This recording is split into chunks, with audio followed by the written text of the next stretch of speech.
conclusione di una gara giocata senza esclusione di colpi, l'Akragas si aggiudica il derby con la Pro Favara, con il più classico dei risultati, 2-0. Gara gagliarda, combattuta al limite del regolamento, 3 espulsioni e grande tifo sugli spalti, sia in curva nord, occupata dai tifosi di fede giallo-blu, che in quella sud affollata dai supporters biancazzurri. I primi minuti di grande studio, ma che registra una prima azione da gol per l'Acregas al 10° con Gambino, il quale manca la marcatura tirando fuori da ottima posizione. Al 31° un traversone tagliato di Sant'Angelo in area avversaria pesca il giovane brasiliano Emerson Pilonetto che di testa supera il portiere Chimenti. Con questo risultato si chiude il primo tempo. Nel secondo, per un'entrata dura su Mannina, viene espulso il giocatore ospite Alù, che lascia così la propria squadra in inferiorità numerica. Al 70° Sant'Angelo manca l'occasione per raddoppiare, mentre Iannello di testa sfiora il pari all'84° con Paterniti bravo a sventare il pericolo. All'85° Sant'Angelo riceve un assist in piena aria e chiude la gara con un gol molto bello. Al 90° uno scontro duro sul rettangolo di gioco costringe l'arbitro ad espellere contemporaneamente un giocatore per parte. La seconda posizione con 21 punti, a 6 dal Dattilo che di punti ne ha 27, mentre la Pro Favara rimane a 10. Classifica immutata nelle prime posizioni con il Dattilo che ottiene la 9ª vittoria di fila sul campo di Marineo.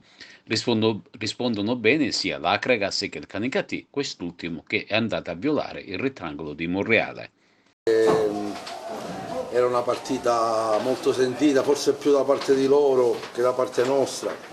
Certo è sempre un derby, però vedo che a Favara l'hanno caricato in maniera esagerata, come se giocassero la partita della vita. Addirittura quest'estate si vociferava che se l'Agragas non avesse partecipato all'eccellenza forse il Pro Favara non si iscriveva, quindi non capisco tutta questa, come dire, suggestione su questa partita. Per noi era una partita importante come era quella con la Cefaledium, con l'Alcamo, per cui sapevamo di trovare una squadra che avrebbe giocato più a calci che a calcio, purtroppo così è stato, anche se va fatto complimenti al Favara perché comunque annovera tra le sue fila giocatori di un certo calibro, tra tutti Mariano Cordaro che in alcuni momenti ci ha impensierito, però devo dire che oggi la squadra è stata molto quadrata e ritengo che abbiamo legittimamente vinto una partita dove qualche frangente è normale che si poteva rischiare qualcosa, però non ricordo particolari parate di Paterniti, mentre qualcuna del portiere di loro la ricordo, per cui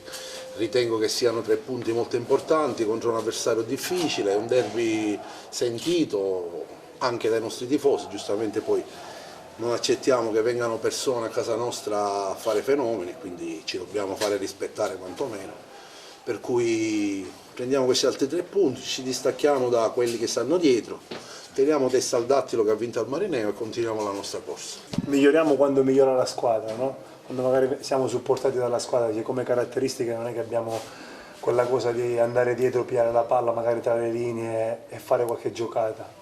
Noi siamo più prime punte, è normale che magari col fatto che la squadra si alzi di quei 20-30 metri e si avvicina più alle punte, per noi è più facile dialogare e comunque ricevere più pallone, che nel momento in cui ti arrivano magari più palloni giocabili riesci a giocare un po' più con la punta. Poi noi dobbiamo ancora migliorare perché ancora manca tanto, però le vittorie ci aiutano ad affrontare le settimane, gli allenamenti comunque col piglio giusto, perché come sappiamo bene la vittoria porta vittoria, ma porta serenità per poter lavorare e affrontare bene ogni partita, ogni settimana, quindi oggi era importante continuare a vincere. Io ho detto ai ragazzi che avevamo fatto una torta in queste 2 partite, ora mancava mangiarla e ci siamo riusciti, quindi è giusto che ci godiamo questa vittoria.